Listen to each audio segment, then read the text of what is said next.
आपने ब्लॉक को रिलीज कर दिया तो पूछ रहे हैं कि आप इसका angular acceleration of the block क्या होगा जब रिलीज कर दिया आपने उसको। ठीक है, एक्सलरेशन ऑफ ब्लॉक क्या होगा अगर आप आपने उसको रिलीज कर दिया तो। ठीक है, acceleration of block after release. तो आप सिस्टम ले लीजिए, क्या जाता है, स्मॉल एम को ले लो एक बार। तो वो क्लियर है ना बेटा। एक चीज तो ये, अगर नीचे उतर रहा है टाइटली रैप्ड है तो इसका एक्सलरेशन ए है, ध्यान से देख लो, तो इस पॉइंट का भी ए होगा। या आप यहाँ पे अल्फा मान लो। तो अब क्योंकि टाइटली रैप्ड है तो दोनों पॉइंट के एक्सलरेशन सेम होने चाहिए, तो क्या आ जाएगा, a equal to alpha into r आ जाएगा। ठीक है ना। ए इक्वल टू क्या आ जाएगा आपका, equal to alpha into r आ जाएगा। स्मॉल एम के लिए क्या लिखोगे, स्मॉल एम के लिए क्या लिखोगे, स्मॉल एम के लिए स्मॉल एम जी नीचे आ रहा है इस पॉइंट पे, ऊपर की तरफ टेंशन टी आ रही है। ठीक है ना। एम जी नीचे की तरफ आ रहा है, टेंशन टी ऊपर की तरफ आ रहा है, एक्सलरेशन डाउनवर्ड डायरेक्शन में है। बस इसका F equal to m a लिखने में दिक्कत आएगी क्या आपको, बताइए एक बार। M g minus T equal to m into a, ये आपकी पहली इक्वेशन उसके लिए हो गई, ये दूसरी हो गई। बट वेरिएबल तो तीन है, तो आप एक टॉर्क की इक्वेशन और भूल रहे हैं, वो लिख दो। जो आपकी ये रफ डिस्क है, डिस्क ही तो बोला है मैंने, रफ डिस्क जो है आपकी। ठीक है ना, रफ डिस्क के लिए आप लिख दीजिए, रफ डिस्क के लिए क्या लिखेंगे, tau equals to I alpha होता है। क्या एमजी का टॉर्क आएगा क्या सेंटर के अबाउट डिस्क के, देखो तो सही एक बार। ये सेंटर पे लगता है ना, सेंटर पे हिंज है, तो इसका एमजी का थोड़ी नहीं आएगा, पुली के एमजी का तो टॉर्क तो आएगा नहीं। किसका आएगा इस डिस्क पर, केवल एक टेंशन का आएगा। इतने पार्ट को सिस्टम ले लिया। इसका सेंटर के अबाउट टॉर्क किसका आएगा, टी इंटू क्या लिखूं बताओ, डिस्क की तरह ट्रीट। अच्छा पुली बेटा, डिस्क अगर कुछ नहीं लिखा हुआ है, पुली हमेशा डिस्क की तरह ट्रीट हो जाएगी, रेडियस वेडियस देते, या तो लिख देगा कुछ और करवाना होगा उसको। अदरवाइज डिफॉल्ट केस में pulley can be considered as disc. तो m r square by two into alpha, देख लो आपको ये इक्वेशन में किसी को दिक्कत, तीन इक्वेशन बननी है जैसे पहले बनी थी, बिल्कुल उसी तरीके से। दो आपने इससे बना दी ब्लॉक की मोशन देख के, m g minus T equal to m ए।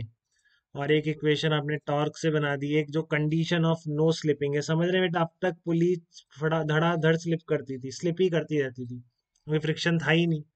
अब इतना फ्रिक्शन आ गया कि पुलिस स्लिप नहीं कर रही है, हमेशा डिस्क को अपने साथ लेके चलती है। तो ये डिफरेंस समझ पा रहे हैं क्या आप?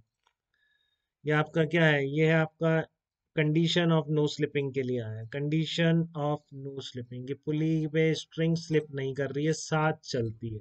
और अब तक स्लिप ही स्लिप कर रही थी क्योंकि फ्रिक्शन नहीं था, तो घूमती नहीं थी, बट अब पुली घूम रही है। ठीक है। तो वन टू थ्री को आप सॉल्व कर लेंगे बेटा, ढंग ढंग से, सबको आता है इतना सॉल्व।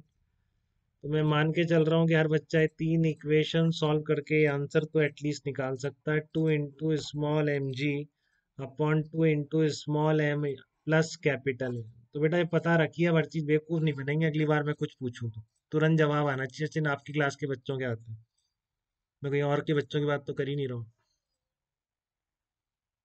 ठीक है। तो यहाँ तक किसी का कोई डाउट तो मुझे बताइए। नेक्स्ट प्रॉब्लम ये देखिए, आपको ये करनी है नेक्स्ट प्रॉब्लम कि एक इस तरह से यहाँ पर हिंज कर दिया और मैंने ऐसे छोड़ दिया इस रॉड को, देखो समझ रहे हो आप।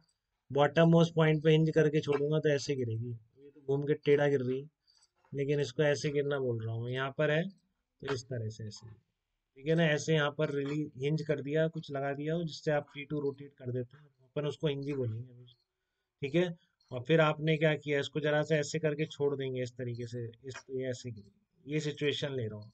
ठीक है। तो वही डायग्राम बना रहा हूँ कि एक रॉड है, बॉटम पे हिंज है। तो आपको there is a tangential linear acceleration on the free end when it is horizontal।